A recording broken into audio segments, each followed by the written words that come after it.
حضرت عثمان غنی رضی اللہ تعالیٰ عنہ کے بارے میں یہ بیان کیا جاتا ہے کہ آپ مسجد نبوی کے ممبر پر جمعۃ المبارک کا خطبہ ارشاد فرما رہے تھے تو اچانک دوران خطبہ ایک شخص گھر سے تیاری کر کے جب مسجد کی طرف روانہ ہوا اور وہ مسجد نبوی صلی اللہ تعالیٰ علیہ وآلہ وسلم کے مین گیٹ سے اندر داخل ہوا تو حضرت سیدنا عثمان غنی رضی اللہ تعالیٰ عنہ سامنے ممبر پر خطبہ ارشاد فرماتے ہوئے جب اس کو دیکھا تو آپ نے اپنا خطبہ چھوڑ کر اس شخص کو دیکھ کر ارشاد فرمایا کہ لوگو تمہیں کیا ہو گیا ہے کہ تمہارے چہروں پر گناہ کے آثار نظر آ رہے ہیں اور میں دیکھ رہا ہوں کہ تمہارے جو چہرے ہیں اس پر زنا کے آثار نظر آ رہے ہیں۔ کہتے ہیں وہ شخص آ کر بیٹھا اور جب اس نے حضرت عثمان غنی رضی اللہ تعالیٰ عنہ کی یہ بات سنی تو پھر وہ مجمع میں اٹھ کر کھڑا ہوا اور اس نے عرض کی کہ یا امیر المؤمنین کیا وحی کا سلسلہ دوبارہ شروع ہو گیا؟ آپ نے فرمایا وحی کا سلسلہ دوبارہ نہیں شروع ہوا، کیا معاملہ ہے؟ اس نے کہا کہ میں گناہ کر کے آیا ہوں، یقیناً میں جب گھر سے چلا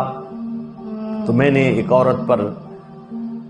اس کے حسن و جمال پر نگاہ ڈالی، میری نگاہ پڑی تو میں نے اس کے حسن و جمال میں غور و فکر کیا تو یہ معاملہ تو میرا تنہائی کا تھا، یہ معاملہ تو میں نے راستے میں آتے ہوئے کسی نے مجھے نہیں دیکھا اور آپ نے میری طرف اشارہ کر کے یہ جو بات کی ہے، کیا معاملہ ہے؟ کیا جبریل امین علیہ السلام دوبارہ وحی لے کر آنا شروع ہو گئے؟ تو آپ نے فرمایا کہ وحی کا سلسلہ تو رسول کائنات صلی اللہ علیہ وسلم کے ساتھ ہی ختم ہو چکا، لیکن کیا تم نے تاجدار کائنات صلی اللہ علیہ وآلہ وسلم کا یہ فرمان نہیں سنا کہ اتقوا فراست المؤمن فإنه ينظر بنور اللہ تعالی، کہ مومن کی فراست سے ڈرو، وہ جب بھی دیکھتا ہے تو اللہ کے نور سے دیکھتا ہے۔ تو یہاں میں یہ استدلال کرنا چاہوں گا اور صوفیہ کرام مفسرین محدثین نے اس پر بڑی بحث کی ہے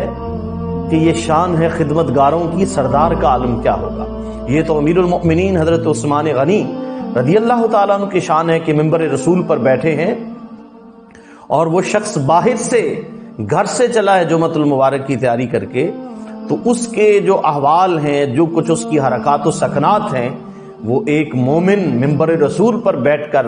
خلیفہ سوم حضرت عثمان غنی رضی اللہ تعالیٰ عنہ یہ بیان فرما رہے ہیں۔ تو اس شخص نے تصدیق کی کہ واقعی آپ جو کچھ بیان فرما رہے ہیں یہ حق ہے اور میں اللہ کی بارگاہ میں توبہ کرتا ہوں۔ تو آپ نے فرمایا کہ وحی کا سلسلہ دوبارہ شروع نہیں ہوا، بلکہ یہ مومن کی فراست سے ہے کہ اتقوا فراست المؤمن، کہ مومن کی فراست سے ڈرو، وہ جب بھی دیکھتا ہے تو اللہ کے نور سے دیکھتا ہے۔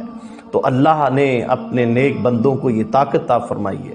اللہ اپنے نیک بندوں کو، اولیاء کو یہ شان دیتا ہے، ان کو وہ نور فراست عطا فرماتا ہے جس کی وجہ سے وہ جو گناہگار لوگ ہوتے ہیں یا ایسے لوگ جو ان کے سامنے آتے ہیں تو ان کے دل کے احوال یہ سب کچھ بتا دیتے ہیں۔ تو معزز محترم سامعین کرام، یہ وہ چیز ہے کہ جب بھی کسی اللہ والے کے پاس انسان جائے، جب بھی کسی بزرگ کے پاس جائے